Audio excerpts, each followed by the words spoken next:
What is your plan to deal with our abominable approval rating? Win elections. I called on Joe Biden to drop out of the race in 2022. Where were you? Where was the young cool generation coming? Did they step in there and say something? So for quite a while now, we have been covering the insane chronicle of DNC Vice Chair David Hogg and the civil war currently brewing within the Democrat Party between the new generation leftists like him and the old guard corrupt establishment wing of the Democrat Party. Think people like Hakeem Jeffries, James Carville, Nancy Pelosi, etc., etc. And this is a situation I have basically compared to like a dirty toilet bowl fighting against a trash can being lit on fire in the middle of the Roman Colosseum. You know, it's like, oh, there's this big fight. In reality, whatever direction here the Democrats ultimately go in, whoever ends up winning the civil war, the party itself will still be in a worse position anyway. So honestly, as a conservative, I just sit back and watch and find this whole thing to be pretty entertaining and hilarious. But nonetheless, we got to give you some important updates on that infighting here today, because apparently David Hogg's antics, which have largely offended and really upset a lot of those like old Democrat boomer generation of leadership that seem like they should be retired now within the party, that apparently there is now a serious effort to be ousting David Hogg at the DNC. It remains to be seen how far this is going to go, but that is right. He's being challenged within the party. They're trying to get him out, and the reports are that obviously a lot of establishment people within the party are totally on board with this, but even potentially here, DNC main chair Ken Martin, right, I guess you could say in some sense, David Hogg's boss, is even in on this action. It's chaotic, it's hilarious, but then on the flip side, of course, one of the biggest critics of David Hogg and his leadership at the party has been Mr. James Carville. And yeah, my Roman Colosseum analogy really does ring true here, okay? You got this, you know, on the right, Mr. David Hogg, one of the strangest, most theatrical, you know, young people I guess you will ever see, right? Definitely not how a normal young person acts, Democrats, okay? I don't, you know, we know about David Hogg, okay? But on the other side, you have this literal fossil, okay, you have the zombie, and they're about to go back and forth. It's like, okay, but apparently, right, James Carville, in some very strange 180, I don't even know how to describe it, is now coming out in defense of David Hogg 2 seconds after saying he wanted the Democrat Party to fire and sue him. So what is going on? We'll address it all in today's video because, yeah, it is certainly a crazy situation at the DNC, to say the least. First, though, folks, do us a favor. Make sure you hit that like button down below and subscribe to the channel if you are new. You subscribing is the best way to support our work and ensure that we can keep doing these videos. And with that said, I guess let's first of all start with a brief recap so people can understand where we are. This all started about a month ago, or a couple weeks ago, I should say, when David Hogg came out and suggested that the Democrat leadership should not be immune from criticism or challenges, and he, as the young person representing the new wave Democrat Party, would potentially be sponsoring primary challenges against key incumbents that he views as being too complacent or too out of touch. Take a listen. Let's talk about what you did this week, raising a lot of eyebrows here in Washington, D.C. Just a few. You announced this week you're the vice chair of the Democratic National Committee, but you're raising $20 million to boost primary challengers running in safe Democratic seats against incumbent Democrats. Yes, safe Thank you seats. for the clarification. Yeah, it's causing a lot of stir. We asked James Carville about it the other day. We couldn't get you. We couldn't book you that day for whatever reason. Well, rest assured, he's my biggest fan. What's his plan to deal with our 27% approval rating? That's my question to him. The fact of the matter is, right now, our party is in a crisis. We are seeing people lose faith in our party. They're losing faith in democracy across the country. And we need to make sure that we're getting people to vote for Democrats, not simply because we're not Donald Trump, but because we have a better message, a better option for them. Not simply the less bad of two options, as I think Carville tries to promote when he says, well, we just shouldn't say anything. Carville believes in a politics of being timid, of hiding. I believe in fighting. Yeah, so as I said at the time, here's the thing about the whole back and forth here. Okay, so David Hogg wants to topple the Democrat establishment. He's not wrong in the idea, or I guess you could say the message of it. Like, yes, it is absolutely true. The Democrat Party is in total shambles right now. The failed generation currently of leadership has gone nowhere. Things need to change. You cannot just keep letting these geriatrics like Biden and Pelosi and even the washed up characters like Obama to keep pulling the strings. Party needs to go in a new direction. Absolutely true. On the other hand, the problem, of course, I've had with David Hogg is it's like, okay, but what is the alternative, right? The alternative is you need a party that is relatable and compelling and convincing to the American people. And putting up David Hogg up there is not exactly it, right? You say on one hand, oh, these like geriatric establishment Democrats are off-putting to people. So in replacement of that, we're going to put up some like insane, weirdo, theater kid, crazy far left activists, and as if that's going to be any better or any more electable. So, it is what it is ultimately. Again, I don't really care who wins this battle. But that said, I do think is worth noting and is objectively true here that a lot of the Democrat establishment is worried about this threat by David Hogg. He, again, wants to spend like $20 million primarying Democrat incumbents. This, by the way, is a similar issue. This is where I say, like, I understand where David Hogg is coming from. I just think he's the wrong messenger because this is a similar issue, obviously, the Republican Party has, right? A lot of the R+20 incumbents equally are, like, just corrupt and weak and lazy, and they don't really contribute to the party. They don't really do much. But, nonetheless, finally, when that establishment leadership gets called out, you notice that a lot of establishment actors and defenders of the Democrat establishment come out and get really insulted over it, because take a listen, for instance, to what James Carville had to say in response, finishing the recap here to what David Hogg had to say, and then we will move on to the update where apparently they debated each other and now Carville is defending Hogg and it's really confusing. But first, here's what Carville had to say. Why don't somebody sue David Hogg? He's an officer of the Democratic National Committee. He is the vice chairman of the Democratic National Committee, and he's running against other Democrats. I would like to know, and you went to law school, does he have a fiduciary duty toward Democrats? If you work for News Nation, you can't promote CNN. That's because you work for somebody else. You have a fiduciary duty to your employer, which anybody can understand.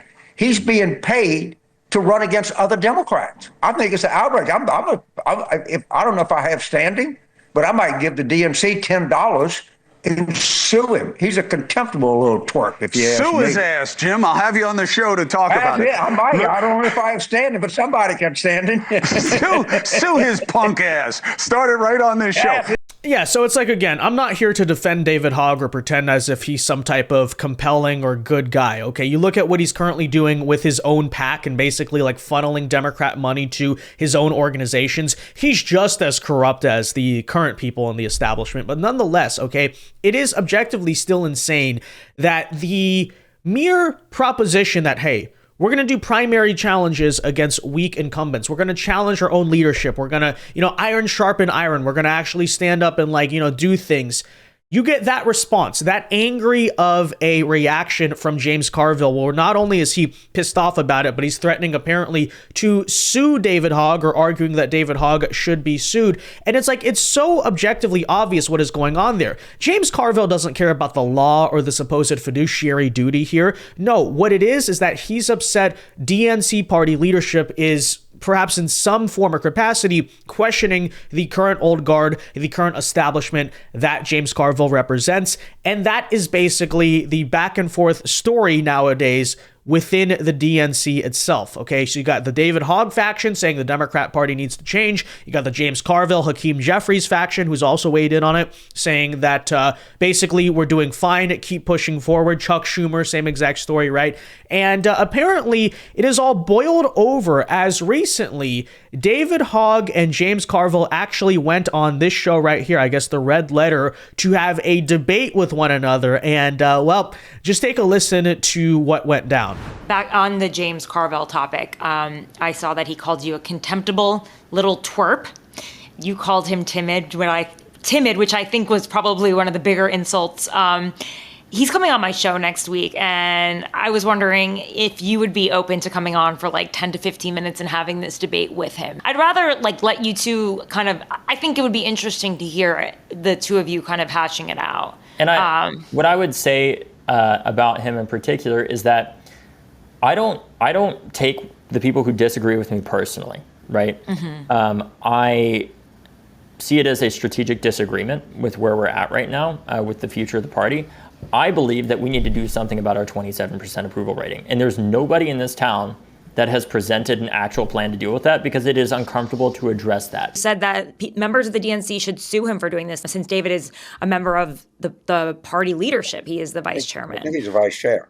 Yeah, he's vice chair. Let me be very specific. I think it is abominable that an official of a political party who is being paid or supported by that political party to go out and raise money to defeat members of the same party. I think that's a jackassery of the highest level. James, can you tell me what if you want to beat Republicans, of which of course lefties never do, they never even run against them. That's one thing. I'm not into beating Democrats. I'm into beating Republicans. And will tell you right to your face, I think it's abominable that you have anything to do with the DNC and you're going to go and raise $20 million to beat other Democrats. We're doing both, James. Let me finish and then you answer. You're going to raise $20 million to primary yet unspecified Democrats. I think that's an abomination. Some of the money is going to be used to challenge Democrats that we feel like are failing to meet the moment. However, a lot of it is going to be used to spend money in critical state legislative races that are critical to breaking majorities and also in open primaries in those state legislative seats. It's not only going to challenge people that are Democrats, to be clear. Well, again, if somebody wants to challenge on their own another Democrat, that's more power to him. The Democratic Party should always be about democracy.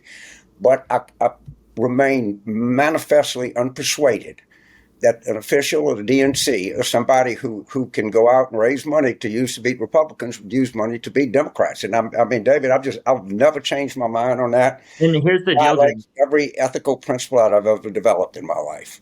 James, currently, in the past, there have been vice chairs previously who had done exactly what I am doing now, where they supported people in primaries while they were vice chairs of the DNC while they were out there. And part of the reason that is not a conflict of interest is because there isn't information that we have access to that could sway these elections in any serious way. What the DNC has rollover is specifically the presidential election. And in our bylaws, it does say you cannot be involved in the primary process. And I completely agree with that. Completely. I do not want to repeat of 2016 here. But the fact of the matter is, James, there have been vice chairs previously who have done very similar things. I don't understand. You're not Who going are they? to raise money to run against Democrats, or you are going to raise money to run against We're Democrats? You're going to do that. We are raising money. You're going to do that. Democrats. That is an abomination. James, you have to understand the nuance here. There's no nuance to it. It's just flat out wrong. It's flat out wrong to use money that we could be used to be. Here's the deal, James. What is your plan to deal with our abominable approval rating? Win elections. You see, against Republicans. Let me finish, okay? Let me finish.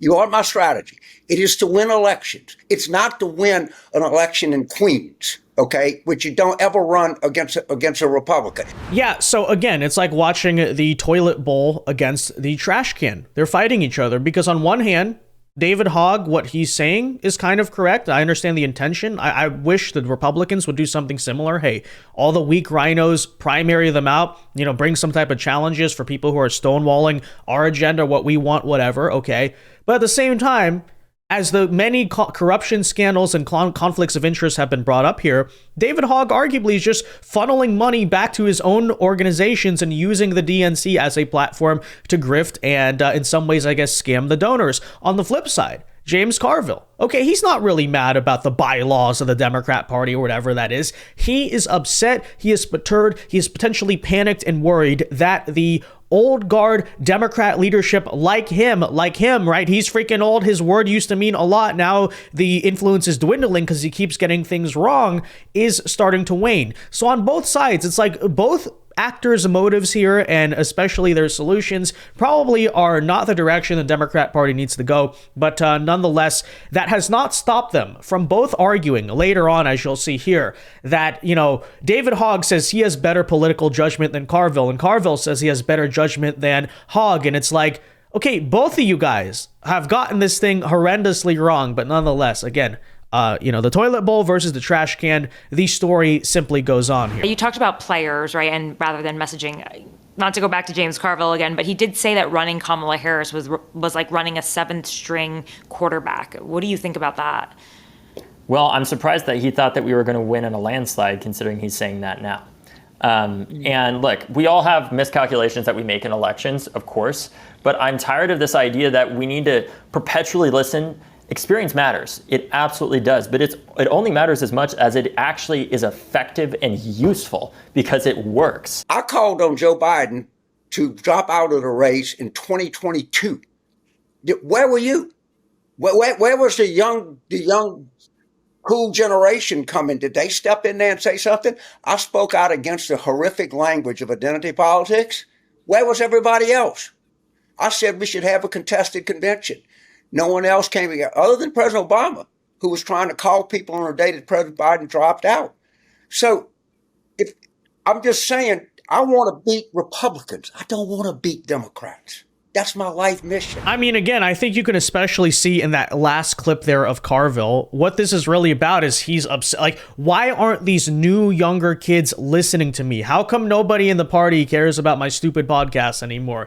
Yeah, well, you know, potentially, I don't know. When you keep getting things wrong, perhaps this is why. Nonetheless, okay, in the total battle of just the race to the bottom currently going on in the DNC, apparently now, right, again, what David Hogg has done has been so controversial to leadership. The idea that leadership and incumbents should still be held accountable and that nobody should be above accountability or questioning or certain standards, there is so much panic over it that apparently the DNC could vote to oust David Hogg. They will be hearing a challenge next month by a Native American DNC member. Apparently this person lost the vice chair race to David Hogg and is now trying to come back and say, okay, now would you guys vote for me this time around, wanting a new election, citing, quote, fairness and gender diversity rules. You may remember we played before, but there was this whole like debacle and issue with the gender non-binary stuff at the party where they had to change the rules because they were confused. How do we approach non-binary members, whatever. But here is that story, as you can see. So apparently, a candidate who failed to win a Democratic National Committee leadership role is now challenging her defeat, which is the first threat to DNC Vice Chair David Hogg since he has vowed to keep backing some primary challenges to Democrat incumbents. The DNC's Credentials Committee will meet virtually on May 12th, which is very close to now, obviously, to consider the challenge from Kalyn Free, a Native American attorney and party activist who lost a vice chair spot to Hogg at the party's February 1st meeting. In her complaint, shared with Semaphore by a Democrat source, Free argued that she lost a, quote, fatally flawed election that violated the DNC charter and discriminated against 3 women of color candidates, and asked for, quote, 2 new vice chair elections. Again, maybe we should have seen this coming considering the absolute insane joke that the DNC itself was with all of the gender nonsense. Remember that? Hello, Democrats. Hey, I am speaking. And I would love your attention. There is a black woman at this podium, and I deserve your attention like the 11 people who went before me. Yes, I am speaking. Good evening, Democrats. Look up here. 3 strong black women standing before you. 3 black women who, rather than just grabbing a chair, ran for chair. Have a gender non-binary candidate or officer. The non-binary individual is counted as neither male nor female, and the remaining 6 offices must be gender balanced. With the results of the previous 4 elections, our elected officers are currently 2 male and 2 female. In order to be gender balanced, we must elect 1 male, 1 female, and 1 person of any gender. So again, this is what we have to do for this vice chair race. We have to elect 1 male, 1 female, and 1 person of any gender.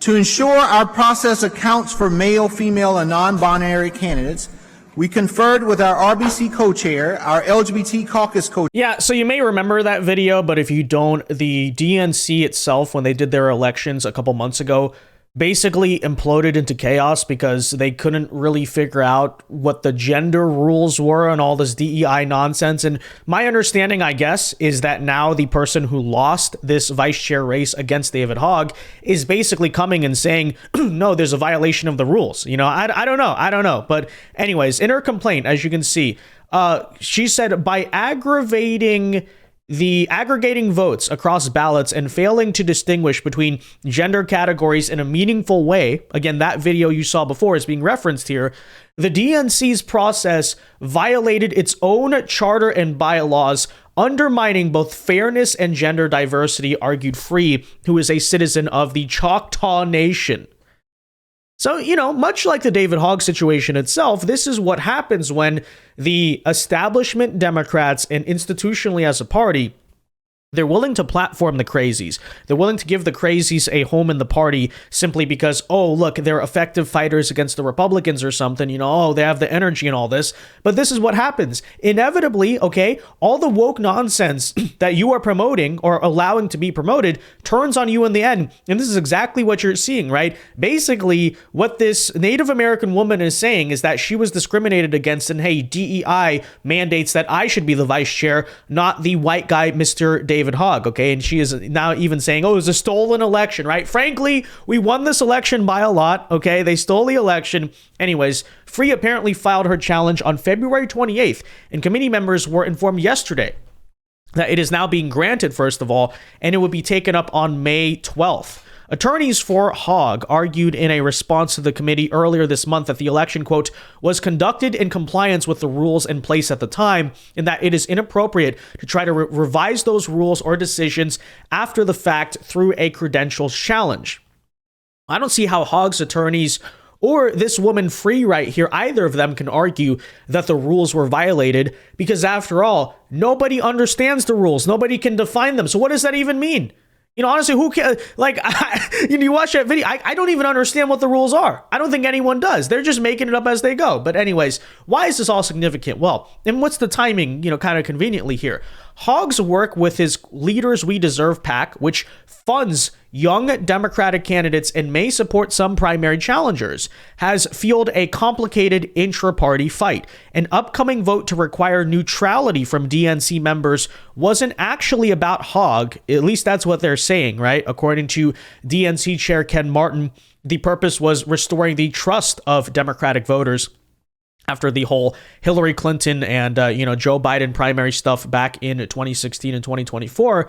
But some DNC members have spoken out against David Hogg's PAC, and he leaned into the media coverage, Conflict Equals News, to do hours of interviews about the need to change the party. He said last week that he would not quit the DNC if asked to, and the party would have to force him out. Well, is this an attempt to potentially force him out? And will many of these same DNC officials get behind an attempt to force out David Hogg? And hey, maybe because she's Native American, she's playing the woke card, maybe some of the far left crazy delegates may also get on board. Who knows? I don't know what's going to happen. I'm not going to pretend to be an expert on the DNC delegates or, how they poll or whatever, but, we'll see what happens. Changing the endorsement rule would hold new elections for vice chair, giving anti-Hogg members a chance to get rid of him. That's where it's interesting. So potentially we could see, after David Hogg called for primary challenges, basically he's facing his own form of primary challenges. Hogg has embraced his role as an inside-outside organizer, fighting back against critics who think unity is more important. But anyways, Free is asking the party to vacate the elections of a gay black man and a straight white man, which is Hogg, so that a woman has a chance to win one of their jobs. I mean, you can't even make this up, right? Of all the things that could have taken down David Hogg, all the corruption, all the scandals, all the nonsense, all the just pure unappealing behavior, it turns out potentially the one thing that could have taken him down is DEI. That's the most Democrat thing ever, Like, a lot of DNC members are getting on board because they don't like what David Hogg is doing. But the justification, the pretext is not qualifications. It is simply you elected a gay black man and a straight white man when you're supposed to be electing a woman. Okay. Anyways, at issue, according to her challenge, is whether Democrats will fight for, quote, free and fair elections. Oh, that's ironic. And fight against discrimination of women and people of color. Is it a politically opportune fight for Democrats to have next month? It doesn't matter. They're going to clash anyway, and they're going to be clashing over DEI, one of the very issues that made them unpopular to begin with. Simply put, amazing. Okay, so a new character has been added to the battle here between the burning trash cans. But anyways, ironically, okay, this situation apparently is such a joke that even James Carville, of all people, in response to watching this, okay, keep in mind, this is the same guy who said, you're a contemptible little twerp. He said that David Hogg should be sued, etc., etc. You know, and he has no place leading the DNC. Apparently, in response to this, is now defending David Hogg and very much against this challenge by the Native American woman, arguing that it is a joke, a stain on the party itself. Take a listen to what Carville recently had to say in this regard. Are we really going to do this? Are we really going to? We just got clobbered with young people. We got clobbered by males. We got clobbered by identity politics. And you're going to wade right back into this? Jesus Christ, has anybody ever learned anything? David Hogg made a mistake. Ken Martin should call him in, read in the riot act, pass a resolution saying you can't do this, and get on with life. But if we're going to chase every goddamn 25-year-old that says some jackass thing out of the party and under the grounds of some allocated positions based on gender or ethnicity or whatever the fuck they do. We're just doing the same thing. We never learn. We never learn. I know. You saw what happened with young voters. You saw what happened to male voters. You saw what happened, the staggering unpopularity of this. And you're going to go right back into it? I mean, James Carville is wrong about a lot, but in this case, he's not, right? That is just peak stupidity. After everything you've done, you learn so little that now the woke is being allowed to, once again, it would seem, reconquer the Democrat Party itself, right? Again, of all the ways you could challenge David Hogg, some stupid nonsense about gender quotas or whatever, that's the way in which you're going to bring him down. Nonetheless, though, okay, where it gets really confusing, and I don't understand any of these people, is James Carville, you notice in that video, is now doing revisionist history. He's saying, look, David Hogg made a mistake. We shouldn't drive away every person who makes a mistake or says something stupid out of the party. When James Carville, like 2 weeks ago, was saying that David Hogg should be sued by the DNC itself. And I know he didn't explicitly say that David Hogg should be fired from his position, but you would have to imagine, I think it's implied, is it not, that if your employer is engaged in a lawsuit against you, you probably don't work that job anymore, okay? So I don't know if James Carville himself is just developing dementia. He doesn't remember what he said like 2 seconds ago. Now all of a sudden he's defending David Hogg because it's like, oh no, the woke brigade is going to come in and make the Democrat Party look even worse. And it's like, between Carville and Hogg's race to the bottom, I guess, that you enter a new character who's now even worse, okay? This like woke DEI, activist or whatever. But nonetheless, there is the current state, as I said, of the civil war within the Democrat Party. Hogg and Carville going back and forth, and then this new like DEI hire comes along and tries to challenge Hogg, and Carville is like, this is so bad, this is so embarrassing. Even he's against it. Now he's on the side of David Hogg. What a riot, to say the least. All right, with that said, guys, let me know your thoughts on all of this in the comment section down below. Be sure to leave a like on this video, subscribe if you are new, and until next time, God bless and peace.